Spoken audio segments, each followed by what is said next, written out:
सकाळच्या चहापासून ते रात्रीच्या नेटफ्लिक्स सबस्क्रिप्शनपर्यंत आजकाल आपण सगळीकडेच तर UPI वापरतो. पण कधी असा विचार केलाय का की मोबाईलवर फक्त एक क्लिक करताच पैसे एका खात्यातून दुसऱ्या खात्यात जातात तरी कसे? तर आज आपण याच जादूमागचं तंत्रज्ञान अगदी सोप्या भाषेत समजून घेणार आहोत. चला तर मग सुरुवात करूया. UPIने नक्की कोणती समस्या सोडवली हे समजून घ्यायचं असेल तर आपल्याला थोडं मागे जावं लागेल. चला एक नजर टाकूया त्या जुन्या दिवसांवर जेव्हा पैसे पाठवणं म्हणजे एक मोठी डोकेदुखी होती.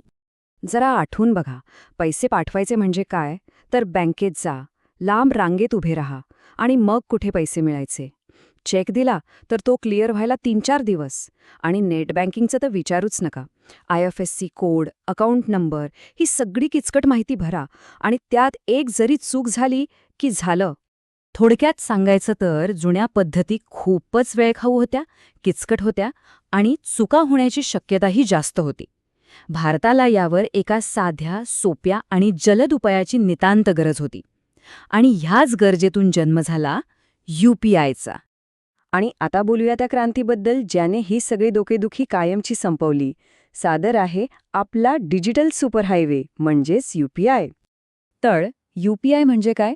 UPIचा फुल फॉर्म आहे युनिफाईड पेमेंट्स इंटरफेस. आता हे नाव जरा अवघड वाटेल, पण काम अगदी सोपं आहे. ही सिस्टीम NPCI म्हणजे national payments corporation of India ह्या आपल्या सरकारी संस्थेने तयार केली आहे. आणि तिचं मुख्य काम आहे देशातल्या सगळ्या बँकांना एकाच नेटवर्कवर एकत्र आणणं. याला आणखी सोप्या भाषेत समजून घेऊया. असं समजा की UPI म्हणजे एक मोठा हायवे आहे आणि जीपे, फोनपे, पेटीएम ही सगळी ॲप्स म्हणजे वेगवेगळ्या कंपन्यांच्या गाड्या आहेत. आता गाड्या कोणत्याही कंपन्यांच्या असोत, त्या धावतात मात्र याच एका कॉमन हायवेवरून. आणि हा हायवे बनवला आहे NPCIने. सोपं आहे ना?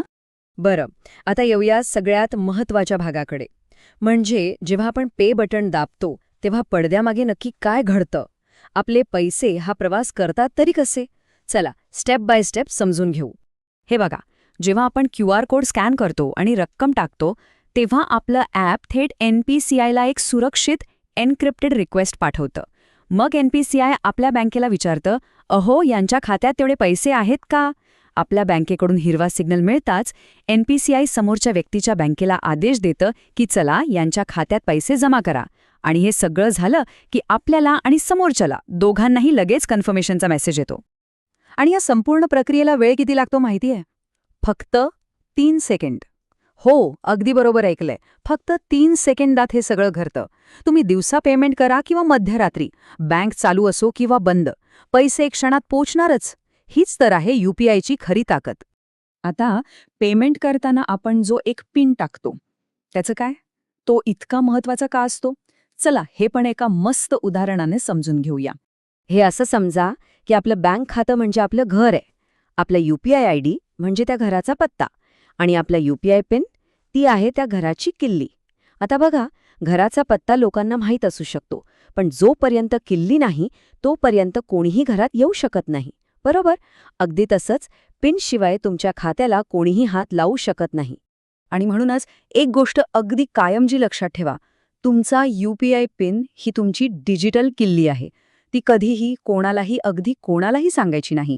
अगदी बँकेचा अधिकारी असल्याचं सांगणाऱ्या व्यक्तीला सुद्धा नाही, कारण बँक तुमचा पिन कधीच विचारत नाही.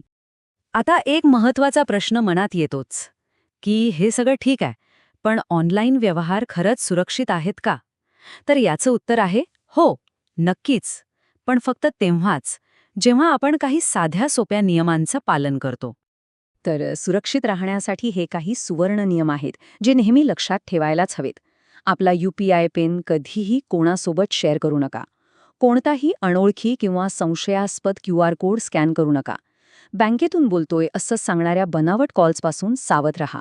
नेहमी फक्त अधिकृत आणि विश्वासार्ह ॲप्सच वापरा. आणि हो, सार्वजनिक ठिकाणी मिळणाऱ्या फ्री वायफायवर पेमेंट करणं टाळा. आणि हा सगळ्यात महत्त्वाचा नियम आहे, तो नीट लक्षात ठेवा. पैसे घेण्यासाठी किंवा स्वीकारण्यासाठी कधीही पिन टाकावा लागत नाही. पिन फक्त पैसे पाठवताना लागतो. त्यामुळे जर कोणी तुम्हाला सांगितलं की मी पैसे पाठवत आहे, तुम्ही तुमचा पिन टाका, तर समजून जा की तो 100% फ्रॉड आहे. अशांपासून सावध रहा. चला तर मग आता शेवटी पाहूया की या UPIने आपल्या भारतावर, आपल्या अर्थव्यवस्थेवर आणि आपल्या दैनंदिन जीवनावर किती मोठा आणि सकारात्मक परिणाम घडवून आणला आहे.